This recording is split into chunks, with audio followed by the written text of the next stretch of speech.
Hello dear student, myself Mahendra Devda. You are watching my YouTube channel biology ज्ञान bye माही। तो आज हम बात करने वाले हैं जो 10th क्लास का 2022 का बोर्ड एग्ज़ाम हुआ है, तो उसका जो पार्ट ए है उसका अपन पेपर जो है उसका सॉल्यूशन करेंगे कि भाई किस प्रकार के क्वेश्चन आए थे, उसका आंसर क्या होने वाला है।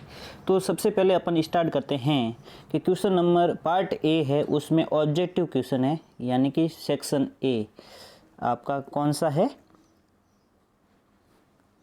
सेक्शन ए या खंड अ है आपका, जिसमें आपके ओनली फॉर क्या देखो क्वेश्चन नंबर 1 देगा, निम्न प्रश्नों के उत्तर का सही विकल्प चयन कर उत्तर पुस्तिका में लिखें। यानी कि जो इसका जो सही विकल्प है उसको अपन पे ऑब्जेक्टिव क्वेश्चन है वो अपन के आंसर बुक में लिखना है। तो ठीक है, तो सबसे पहले अपन शुरू करते हैं क्वेश्चन नंबर 1।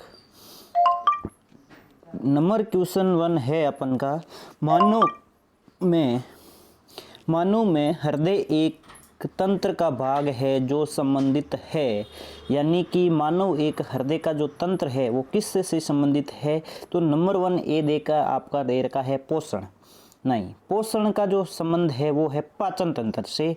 उत्सर्जन नहीं, ये नहीं हो सका। उत्सर्जन का जो संबंध है वो किससे है अपन का, किडनी से। ठीक है, शोषण का है तो वो अपन फेफड़ों से संबंधित आएगा। तो लेकिन जो परिसंचरण तंत्र का संबंध आता है तो वो किसका आता है, हृदय का। यानी कि आपका जो हृदय है वो एक क्या है, परिसंचरण तंत्र या अंग है। क्यों? क्योंकि हृदय द्वारा रक्त को विभिन्न अंगों तक भेजा जाता है और विभिन्न अंगों से वापस हृदय तक लेने की जो क्रिया होती है वो क्या कहलाती है, परिसंचरण। अब इंग्लिश वाले मीडियम वाले देखो, the heart in human being are a part of system for. तो आपका इसका जो आंसर होगा वो होगा आपका सर्कुलेशन। कौन सा, डी ऑप्शन, सर्कुलेशन को हिंदी में कहते हैं परिसंचरण। ठीक है, अब क्वेश्चन नंबर 2 पे बढ़ते हैं आगे। हाँ देखिए, क्वेश्चन नंबर 2 कहना चाहता है कि कौन से यंत्र द्वारा रक्त दाब मापा जाता है। अब देखो रक्त को अपन किस नाम से जानते हैं भाई, ब्लड। ठीक है, और दाब को कहते हैं प्रेशर। ठीक है,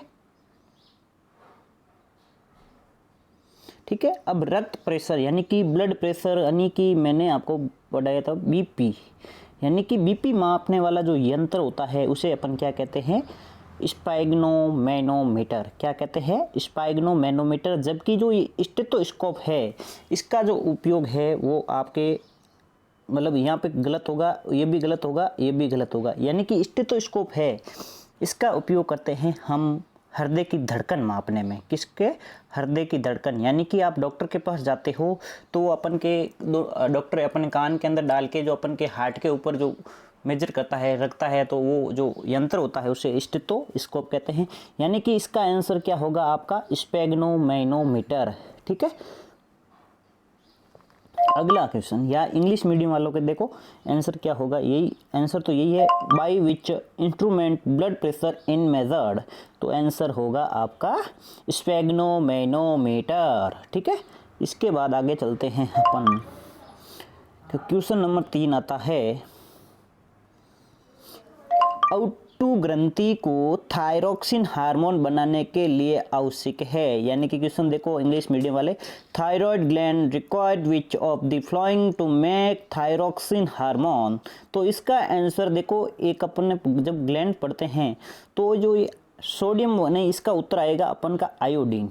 आपका उत्तर क्या सही होगा, आयोडीन। क्योंकि आप पढ़ते हो कि भाई जो गलगंट बीमारी होती है, गॉइटर बीमारी होती है, वो गले के अंदर जब सूजन आता है, गला सूज जाता है, तो उस समय आपके किसकी रिक्वायरमेंट रहती है या किस चीज़ की कमी रहती है, तो आपका उत्तर रहता है आयोडीन।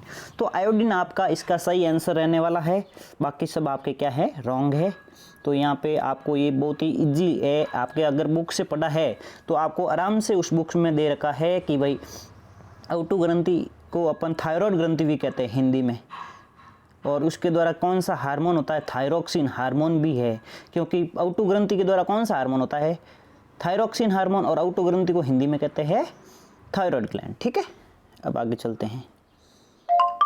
क्वेश्चन नंबर 4 देखिएगा, सभी अनैच्छिक क्रियाओं को नियंत्रित मस्तिष्क का कौन सा भाग करता है? इंग्लिश वाले देखिएगा, which part of the brain regulate all the involuntary active actions.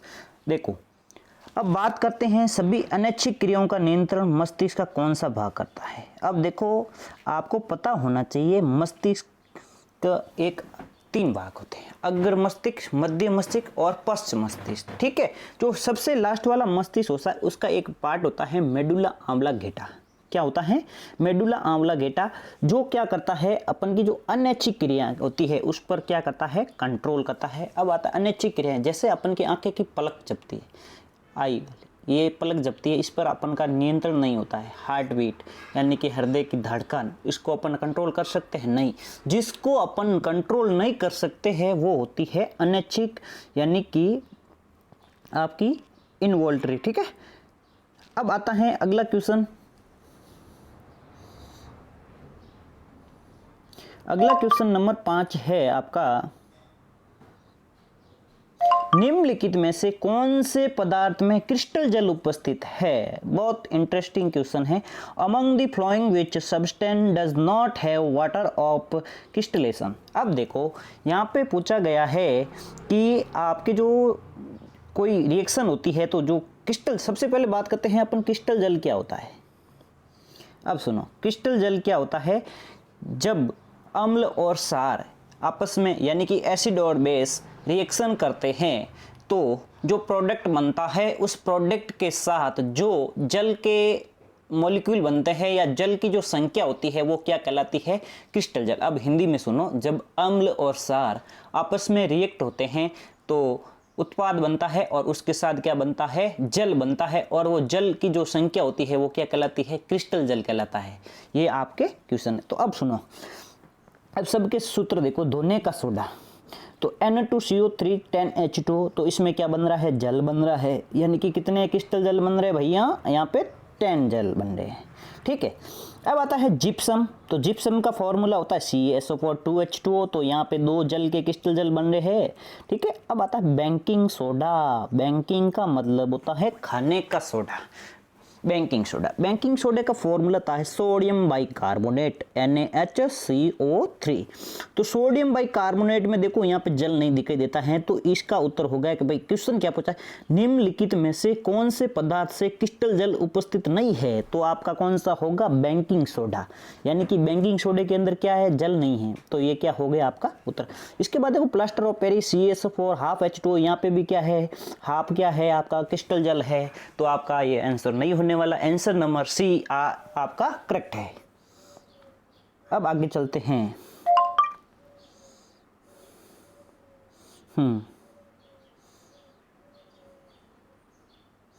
अब देखो ये क्वेश्चन, दिए गए चित्र, थोड़ा ऊपर और ले लेते हैं। चलो ये डायग्राम बन जाएगा। देखो क्वेश्चन दे रखा है, दिए गए चित्र अनुसार उपरोक्त अभिक्रिया में बनने वाली गैस को पहचानिए। क्या करनी है? गैस को पहचानना है। अब देखो ये आपके बीकर है, बीकर के ऊपर कॉक लगा है। अब देखो यहाँ पे रिएक्शन बनाने से पहले, अपन रिएक्शन बनाएंगे तो सबसे पहले देखो यहाँ पे क्या डाल रहे हैं? जिंक के ग्रेनुअल्स यानी कि Zn के टुकड़े। अरे भाई ग्रेनुअल्स मतलब टुकड़े डाल रहे हैं, यहाँ पे लिखा है जिंक ग्रेनुअल यानी कि जिंक के टुकड़े प्लस किसके अंदर डाल रहे हैं? डाइल्यूट यानी कि तनु H2SO4। क्या आता है? H2SO4। ठीक है, जब ये आपस में रिएक्ट होंगे तो क्या बनेगा? ZnSO4। ठीक है, क्या बनेगा? ZnSO4 और प्लस क्या बनेगा साथ में आपका? H2 यानी क्या निकलेगी? हाइड्रोजन गैस निकलेगी। आपने प्रैक्टिकल एक मतलब क्रियाकलाप था, एक्टिविटी थी, जिसमें आपने था ना Zn के टुकड़े डाले H2SO4 में तो जिंक सल्फेट में बदल गया और H2 गैस निकलती है। तो वो H2 गैस के जब अपन बुलबुले आते हैं उसके पास अपन जलती हुई मोमबत्ती लेके जाते तो पटपट की आवाज़ आती थी। तो वही आपको यहीं पे दे रखा है। तो वो नहीं, आपको केवल ये पूछा है कि इसमें कौन सा जो X है, तो X गैस कौन सी होगी? तो अपन का उत्तर होगा C, करेक्ट। तो क्वेश्चन इंग्लिश मीडियम देखो, according to the given diagram identify the gas X formed in above reaction, यानी कि आपकी जो रिएक्शन हो रही है इस रिएक्शन के अंदर जो एक्स की जगह जो गैस बन रही है उस गैस को अपन को बताना है, और वो गैस ऐसे डायरेक्ट तुक्के नहीं मारने हैं, आपको रिएक्शन बनानी है। तो भाई देखो पहले कि यहाँ पे क्या आ रहा है, एक तो डाइल्यूट यानी कि तनु H2SO4 है और उसके अंदर जिंक के ग्रेन्यूल्स यानी कि जिंक के टुकड़े डाले। जब Zn का H2SO4 से रिएक्ट कराएंगे तो जिंक सल्फेट हो जाएगा और H2 क्या हो जाएगा, अलग हो जाएगा, तो H2 गैस निकलती है। तो यहाँ पे आपका उत्तर है C। अब आगे चलो क्वेश्चन नंबर 7। देखो एक तत्व Q मुलायम है और चाकू से आसानी से काटा जा सकता तथा ठंडे जल के साथ तेजी से अभिक्रिया करता है, ठीक है। तो निम्नलिखित तत्व को पहचानिए, यानी कि चाकू से काटे जाने वाले धातु कौन सी है या तत्व कौन से है। तो देखो आपने सुना होगा सोडियम पोटेशियम वगैरह है, ये क्या होते हैं आसानी से चाकू से, यहाँ पे अगर सोडियम ऑप्शन होता तो सबसे करेक्ट आंसर होता, लेकिन अब सोडियम नहीं दे रखा है तो अपन क्या करेंगे, पोटेशियम करेंगे। आप सुनो कॉपर है, अब देखो एक बी ऑप्शन दे रखा है Ag मतलब सोना। अब भाई सोने को आप चाकू से काट नहीं सकते, और सी ऑप्शन है आपका कॉपर तांबा को आप चाकू से काट नहीं सकते, पीबी लेड को भी नहीं काट सकते। तो आपका यहाँ पे उत्तर आता है ए के पोटेशियम, यानी कि पोटेशियम आपका आंसर है तथा ठंडे जल के साथ तेजी से अभिक्रिया करता है। ये अब आगे की बात नहीं पढ़नी, आपको केवल ये याद रखना है कि जो पोटेशियम है वो क्या है आसानी से चाकू से काटा जा सकता है। लेकिन यहाँ पे अगर पोटेशियम की जगह को सोडियम होता तो आपको सोडियम ऑप्शन सही होता, तो यहाँ पे सोडियम ना है तो आपके क्या है पोटेशियम, क्योंकि आपके बुक में दे रखे हैं ना भाई कि चाकू से आसानी से काटे जाने वाले धातुओं के नाम या तत्वों के नाम जो भी है कौन से है, सोडियम, ठीक है। अब अगला क्वेश्चन,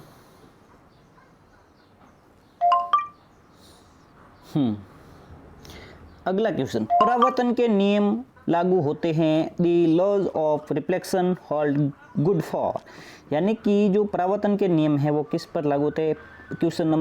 ऑप्शन नंबर ए केवल समतल दर्पण के लिए, ऑप्शन नंबर बी केवल उत्तल दर्पण के लिए, सी केवल अवतल दर्पण के लिए, डी उपरोक्त सभी के लिए। यानी कि जो परावर्तन के जो नियम है वो सभी पे लागू होते हैं, यानी कि उपरोक्त सभी के लिए, यानी कि ये केवल समतल पे भी नहीं होता है, केवल उत्तल पर भी नहीं होता है, केवल इन पे नहीं। तो यहाँ पे ऑल ऑफ एबव।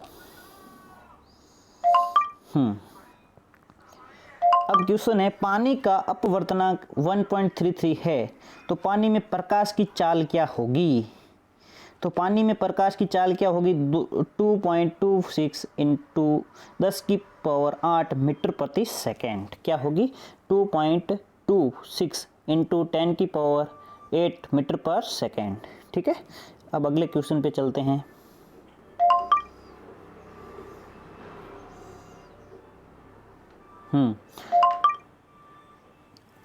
विद्युत आवेश का SI मात्रक है, SI मात्रक विद्युत आवेश का मात्रक क्या होता है, कूलाम होता है। क्या होता है, आवेश का मात्रक कूलाम है, विभव का मात्रक वोल्ट है। तो यहाँ पे तो आपका कूलाम सही होगा।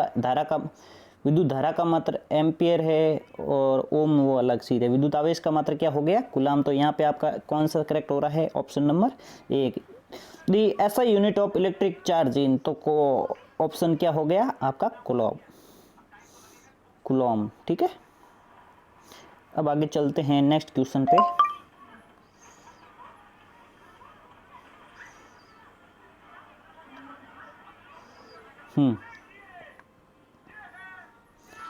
विद्युत धारा उत्पन्न करने की युक्ति को कहते हैं क्या, धारा उत्पन्न करने वाले को क्या कहते हैं भाई, अमीटर तो नहीं होगा इसका आंसर है। तो इसका अंतर क्या, विद्युत मोटर, विद्युत जनरेटर, गैल्वेनोमीटर, अमीटर। देखो विद्युत धारा उत्पन्न करने की युक्ति को कहते हैं, यानी कि जो युक्ति विद्युत धारा को उत्पन्न करती है वो क्या कहलाती है। देखो विद्युत मोटर तो क्या करती है, ये तो करंट से मतलब विद्युत मोटर होती है, ये नहीं होती है। विद्युत जनरेटर यानी कि जनरेटर होते हैं, वो क्या करते हैं, विद्युत धारा को उत्पन्न करते हैं। अमीटर तो ये एम्पेयर मापने का यूनिट है। गैल्वेनोमीटर भी ये अपन का युक्ति है जिसके मतलब मापते हैं, ठीक है। तो विद्युत जनरेटर है वो क्या है, आपका सही उत्तर है, क्योंकि जनरेटर द्वारा, विद्युत जनरेटर द्वारा अपन क्या करते हैं, विद्युत धारा को उत्पन्न किया जाता है।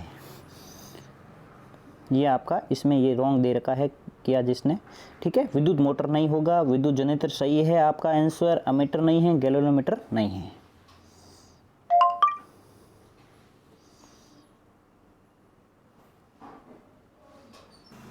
अब हम पार्ट बी की बात करने वाले हैं। पार्ट अभी ये चल रहा है, क्वेश्चन नंबर 2 की बात करने वाले हैं। देखिए क्वेश्चन नंबर 2 में रिक्त स्थान, देखो रिक्त स्थानों की पूर्ति कीजिए, यानी कि आपके पास जो रिक्त स्थान दे रखे हैं उसकी क्या करनी है, हमें पूर्ति करनी है। क्वेश्चन नंबर 1, ये जो क्वेश्चन नंबर 1 है बहुत ही मतलब काफ़ी विद्यार्थियों के रॉन्ग होने की संभावना है इसमें। देखो इसमें दे रखा है स्रावित हार्मोन के समय और मात्रा को किस क्रियाविधि के द्वारा नियंत्रित किया जाता है। तो यहाँ पे एक क्रियाविधि का नाम लिखना जिसे अपन कहते हैं पुनर्भरण। क्या कहते हैं, पुनर्भरण, यानी कि यहाँ पे आपका आंसर आएगा पुनर्भरण खाली जगह में। क्वेश्चन नंबर 2, संदेश संचारित करने के लिए तंत्रिका कौन से आवेग को प्रयोग करता है, यानी कि जब संदेश संचारित करते हैं तंत्रिका तंत्र तो एक आवेग उत्पन्न करते हैं, वो कौन सा आवेग है, तो उसका नाम है विद्युत आवेग। क्या है, विद्युत आवेग। तो यहाँ पे आएगा अपन का विद्युत आवेग और इसको इंग्लिश में कहते हैं करंट इम्पल्स, ठीक है। क्वेश्चन नंबर 3, परितंत्र में एक पोषी स्तर से दूसरे पोषी स्तर में ऊर्जा की क्या होती है, हानि होती है। यानी कि हमने पढ़ा था, आपने एक ग्राफ पिरामिड पढ़ा था, ठीक है। इसमें आपने ऐसे बनाए थे पोषी स्तर, प्राथमिक पोषी स्तर, द्वितीयक, तृतीयक, ठीक है। तो इसमें क्या होता है, जो प्राथमिक पोषी स्तर होते हैं उसको ऊर्जा अधिक मात्रा में होती है, किसके मुकाबले, ऊपर वाले के मुकाबले, यानी कि सेकेंडरी या तृतीय है या इनकी मुकाबले जो प्राथमिक होते हैं इनको क्या होता है, ऊर्जा अधिक प्राप्त होती है। यानी कि तो अपन ये कह रहा है परितंत्र एक पोषी स्तर, यानी कि ये जो है 1 नंबर पोषी स्तर है, ठीक है। अब इस स्तर से दूसरे स्तर यानी कि दूसरे पोषी स्तर में आ रहे हैं तो क्या हो रही है, ऊर्जा क्या हो रही है, कम हो रही है। देख लो, आप खुद भी समझ सकते हो कि ये जो मैंने पिरामिड्स बनाए हैं, इस पिरामिड्स में देखो जो मैंने ब्लू कर रखा है ये प्राथमिक पोषी स्तर और जस्ट इसके ऊपर वाला है द्वितीयक पोषी स्तर। तो ऊपर जाते हैं तो क्या होता है, यानी कि एक स्तर से दूसरे स्तर में जाते हैं तो ऊर्जा का क्या होता है, विनाश होता है। यानी कि एक नियम है यहाँ पे कि ऊर्जा का दक्षता नियम, यानी कि 10% ऊर्जा का नियम भी कहते हैं, जिसमें क्या होता है जो प्राथमिक पोषी स्तर होता है इसका जो 10% एनर्जी होगी वो अगले द्वितीयक वाले को या सेकेंडरी वाले को मिलेगा। जैसे कि प्राथमिक पोषी स्तर है, इसको मिल रही है 100 किलो कैलोरी, ठीक है, ऊर्जा मिल रही है। तो इसका 10% निकालो कितना होता है, वो दूसरे को मिलेगी, यानी कि 100 का 10% 10 होता है। तो 10% ऊर्जा, यानी कि इसी प्रकार 10 का 10% निकालोगे तो 1, यानी कि तृतीय को कितने मिलेगी, 1 किलो कैलोरी मिलेगी। जबकि दूसरे को कितना मिला, 10 किलो कैलोरी, जबकि प्राथमिक के पास कितनी थी, 100 किलो कैलोरी, ठीक है। इसके बाद आता है कि भाई टिहरी बांध किस नदी पर बना है। तो टिहरी बांध एक गंगा नदी की 2 सहायक नदियां हैं जिसकी नदियों के किनारे बसा हुआ है। तो वो कौन कौन सी, एक तो है अपन की भागीरथी और दूसरी है अपन की बिलांगना।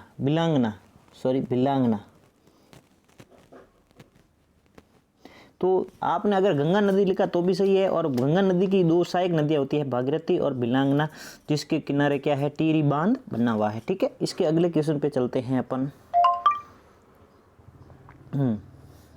देखो क्वेश्चन नंबर 4, प्रतिबिंब दूरी v तथा बिंब दूरी u का अनुपात लेंस के व्यक्त करता है। किसको व्यक्त करता है, ये कहना चाहता है कि v अनुपात u बराबर होता है, क्या होता है, लेंस का आवर्धन।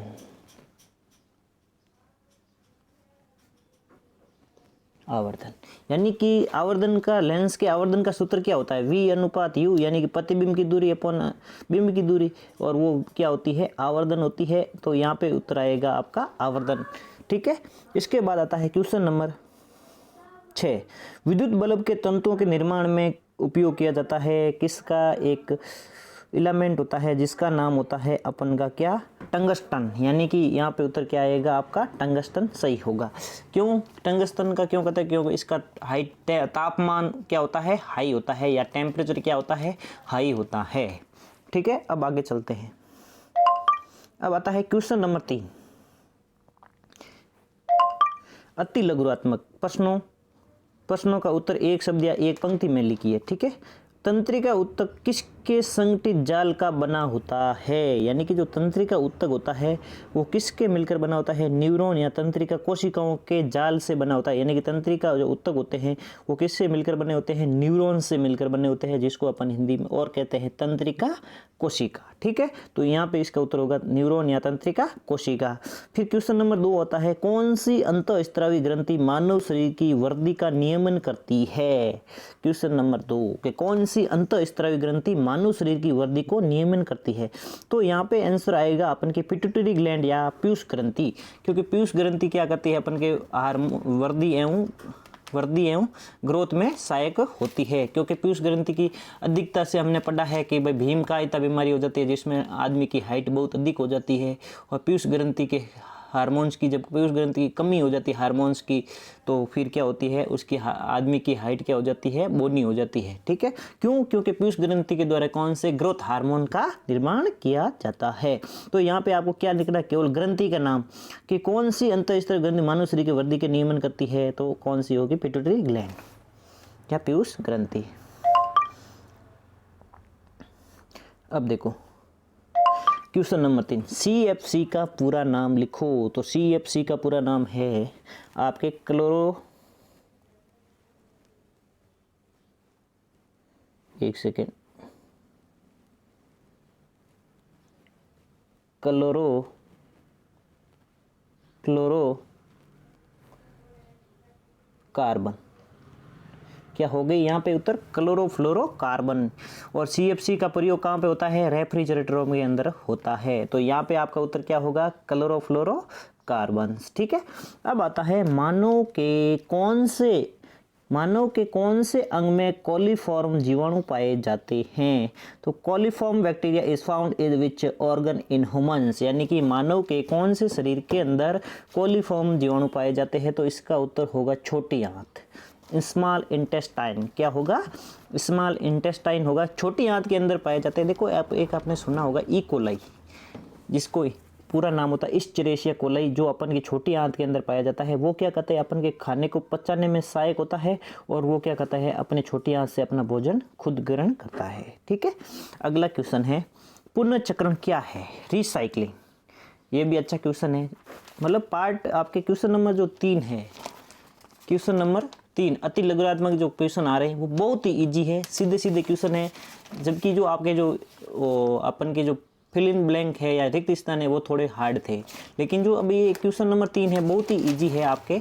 ठीक है, पुनर्चक्रण क्या है, यानी कि रिसाइकलिंग क्या है। अब ये इससे इजी क्या क्वेश्चन आ सकता है भाई, रिसाइकलिंग का मतलब होता है पुनः उपयोग, यानी कि कोई भी चीज़ है अपन के एक बार काम में ले ली, फिर उसको वापस हम वेस्ट ना करके किसी दूसरी चीज़ में काम ले लेते हैं, तो ये क्या होती है, पुनर्चक्रण कहलाता है। ठीक है, क्वेश्चन नंबर 6, संतरे में पाए जाने वाले अम्ल का नाम। यस, यानी कि जितने भी जो सिट्रिक वाले जो प्लांट होते हैं, सिट्रस वाले, तो यहाँ पे किस में, उसमें क्या पाया जाता है, सिट्रिक एसिड। जैसे अपन बात करते हैं संतरा के में सिट्रिक, लेमन, नींबू में भी क्या होता है, सिट्रिक एसिड, आंवला में भी सिट्रिक एसिड, यानी कि जितने भी जो खट्टे फ्रूट होते हैं उसमें क्या पाए जाते हैं, सिट्रिक एसिड पाए जाते हैं। तो यहाँ पे संतरा का आपका कौन सा हो गया, सिट्रिक एसिड। अब देखो भाई एसिड वाले में तो काफ़ी क्वेश्चन आए, pH मान वाला भी आया है, जिसमें आपको हर एक का pH मान ज्ञात होता था, तो आपको आराम से वो क्वेश्चन कर सकते थे। ठीक है, अगले क्वेश्चन पे चलो।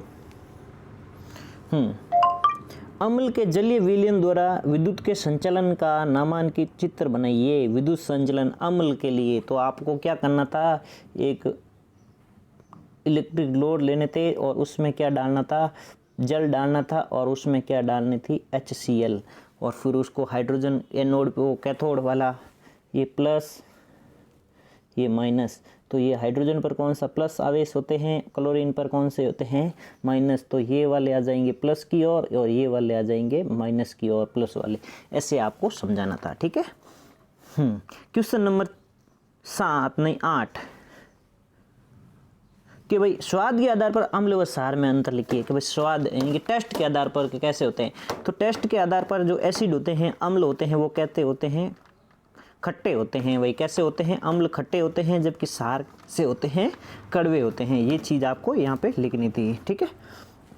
अब आगे चलो, दंत क्षय का कारण लिखिए कि भाई जो क्वेश्चन है दंत क्षय, right the case of tooth decay.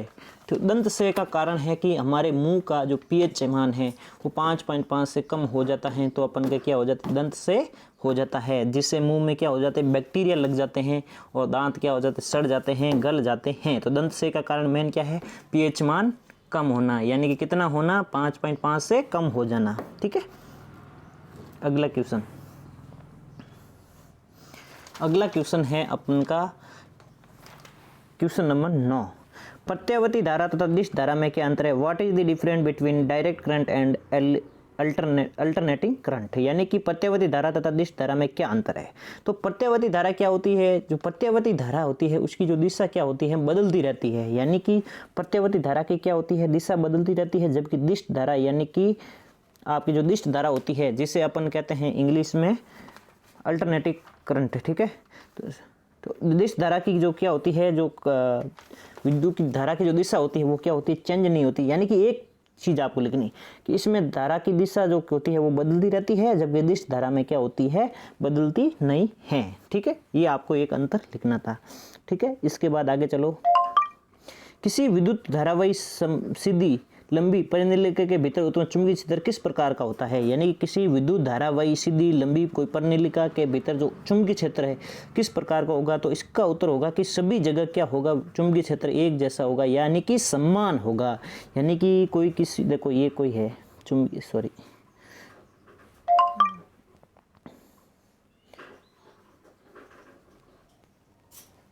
ठीक है, किसी विद्युत धारावाही लंबी सीधी परिनिलिका, यानी कि कोई ये धारावाही है, करंट आ रहा है यहाँ पे, ये ठीक है। अब ये कोई धारावाही परिनिलिका है और इसके अंदर जो विद्युत उत्पन्न होगा, चुंबकीय क्षेत्र उत्पन्न होगा, वो क्या होगा, सभी जगह समान होगा, यानी कि यहीं भी सिरों पे भी समान होगा, यहाँ भी समान होगा, यहाँ भी समान होगा, यानी कि पूरे के जो परिनिलिका है इसके अंदर जो चुंबकीय क्षेत्र का मान होगा वो क्या होगा, समान होगा। तो यहाँ पे ये क्वेश्चन होते थे और ये जो पार्ट ए है इसका पूरा सॉल्यूशन मैंने करके आपको बता दिया है। तो वीडियो को लाइक करें, शेयर करें तथा चैनल को ज़्यादा से ज़्यादा सब्सक्राइब करें। Thanks my watching video.